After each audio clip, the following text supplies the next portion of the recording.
السلام عليكم ورحمة الله وبركاته. اهلا وسهلا بكم كل متابعين قناتي قناة أميرة عبد العزيز. فيديو جديد ووصفة جديدة. وقبل ما نبتدي في اي حاجة، شكرا لكل حبايبي اللي اشتركوا في القناة.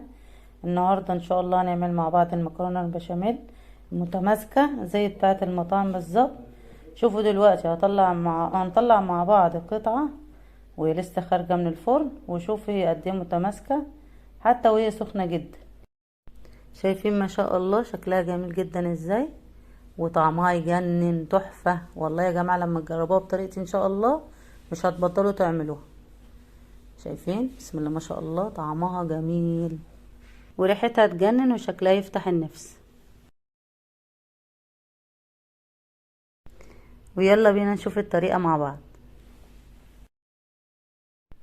واول خطوة معانا هنسلق المكرونة، وفي كام حاجة كده هقولك عليها لازم تعرفيها لو انت لسه مبتدئة في المطبخ او عروسة جديدة.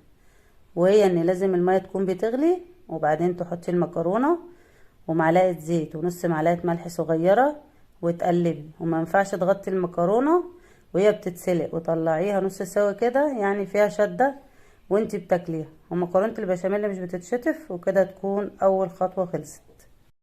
ودلوقتي هنعصج اللحمة اللي هي حشوة المكرونة البشاميل. معايا بصلتين كبار مبشورين ونص كيلو لحمة ومعلقة فلفل اسود ومعلقة ملح.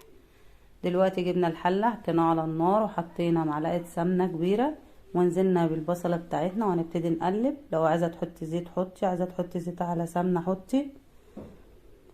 وهو خلاص البصلة بعد ما دبلت معانا هبتدي انزل باللحمة واقلب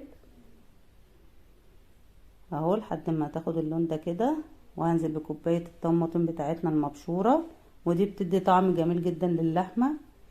هنزل بقى بالتوابل بتاعتي الفلفل الاسود والملح، وابتدي بقى اقلب لحد ما كل المكونات تتجانس مع بعضها بالمنظر ده وميتها تنشف. شايفين ما شاء الله. ودلوقتي هنعمل بشاميل. طبعا انتوا عارفين ان في طرق كتير البشاميل، بس انا قصدي اعمل بالطريقه دي معاكم علشان اعلم المبتدئين والعرايس ازاي يتصرفوا في الموقف ده وهم بيعملوا البشاميل. انا جبت الحله بتاعتي وحطيت فيها 3 معالق من السمنه وحطيت كوبايه دقيق وهبتدي اقلب. عايزه تحطي زبده حطي، عايزه تحطي سمنه حطي حسب ما انتوا والاولاد بتحبوا بتفضلوا يعني.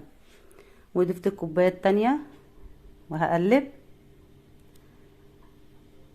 لو طلع معاكي بالمنظر ده ما تقلقيش، لو عندك هاند بلندر اضربيه بيها، لو عندك المضرب الكهربائي المضرب اليدوي السلك ده. وهنزل بكوبايه اللبن التانية اهو عادي خالص اهو لحد ما يطلع معايا بالمنظر الجميل ده. قوام كريمي ما شاء الله جميل جدا طعم روعه. هنزل بالتوابل بتاعتي الملح والمرقه الفلفل الاسمر واقلب.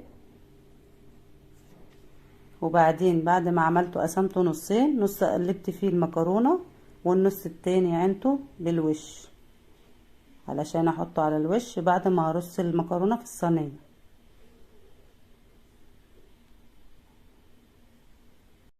ودلوقتي جبنا الصينيه بتاعتنا دهناها سمنه وهبتدي انزل بنص المكرونه. وبعد ما حطيت نص المكرونه هبتدي احط اللحمه المعصجه اللي احنا عملناها مع بعض واوزعها بالتساوي كده، وهنزل بنص المكرونه التاني. وبعدين احط بقى البشاميل على الوش واوزعه برضو بالتساوي اهو. هبتدي اوزعه بالتساوي. وبعدين حطيت بضايه عليها شويه ملح وشويه فلفل اسمر وشويه جبنه فوق الوش. وبالنسبه للتسويه نحطها في الفرن في الرف الاوسط لمده ربع ساعه، وبعدين نطفي من تحت ونشغل من فوق لمده 10 دقايق. وكده تكون خلصت حلقتنا. اتمنى تكونوا استفدتوا منها. ما تنسوش تدعموني بالاشتراك في القناه واللايك، ومع السلامه.